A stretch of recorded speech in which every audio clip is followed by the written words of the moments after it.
10 की रात को जब आरसपुरा सेक्टर के इलाके में भी फायरिंग चल रही थी, जिसमें दोनों ही तरफ से पिच्ड बैटल्स लड़ी जा रही थी, तो बीएसएफ डटी रही और उस इलाके में भी एक पाकिस्तानी लॉन्च पैड मस्तपुर के बारे में हमें 7 मई से पहले कुछ इनपुट्स आए थे, तो बीएसएफ के द्वारा उस लॉन्च पैड को भी टारगेट किया गया और उस इलाके में जो हमारी कई बटालियंस के ऊपर फायर आया और किस प्रकार हमने पाकिस्तानी बॉर्डर एसेट्स को नुकसान पहुंचाया, उसके बारे में बताने के लिए मैं अनुरोध करूंगा DIG sector headquarter Jammu Shri Chitrapal से कि वो आप सबको ब्रीफ करें। जैसा कि आईजी सर ने बताया है कि 9 तारीख की शाम को मेरे जो सेक्टर आरएसपुरा में काउंटर पार्ट की तरफ से बहुत ही मतलब टारगेट किया गया पोस्टों को, तो उसमें तकरीबन 9:15 बजे हमारी एक पोस्ट काउंटर पार्ट ने फायर शुरू कर दिया। पहले उन्होंने फ्लैट ट्रेजेक्ट्री वेपन से फायर किया, उसके बाद उन्होंने मोटर से फायर किया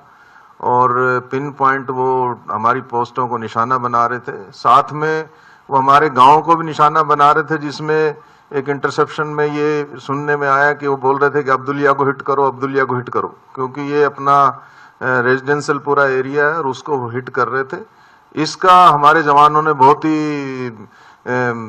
मुस्तैदी से इसका जवाब दिया, फिटिंग उनको रिप्लाई दिया मोटर से और फ्लैट ट्रेजेक्ट्री वेपन से। सुबह 4:30 बजे करीब फायर थोड़ी सी उस समय कम हो गई थी और उस समय ड्रोन की एक्टिविटी उन्होंने बढ़ा दी और ड्रोन की जैसे एक्टिविटी बढ़ाई, फिर उन्होंने अकस्मात 5:15 बजे करीब दोबारा से उन्होंने सभी पोस्टों पे दोबारा फायर किया और हमारी एक बीओपी ने जो पोस्ट से थी हमारी मोटर पोजीशन, उन्होंने मस्तपुर जो काउंटर पार्ट के एरिया में एक लॉन्च पैड था उसको पूरी तरीके से उसको तबाह किया और बार बार ये उसकी खबरें आ रही थी कि ये लॉन्च पैड है, इससे वो अपने मिलिटेंटों को हमारे एरिया में भेजने की उससे कोशिश करता है, तो उसको हमने बिल्कुल तबाह किया और उनकी पोस्टों को हमने टारगेट किया और उसमें उनकी पोस्टों के बंकर्स थे, उसके कम्युनिकेशन टावर्स, जिससे वो हमारे ऊपर निगरानी रख के और पिन पॉइंट फायर गिरा रहे थे, उनको हमने तबाह किया। और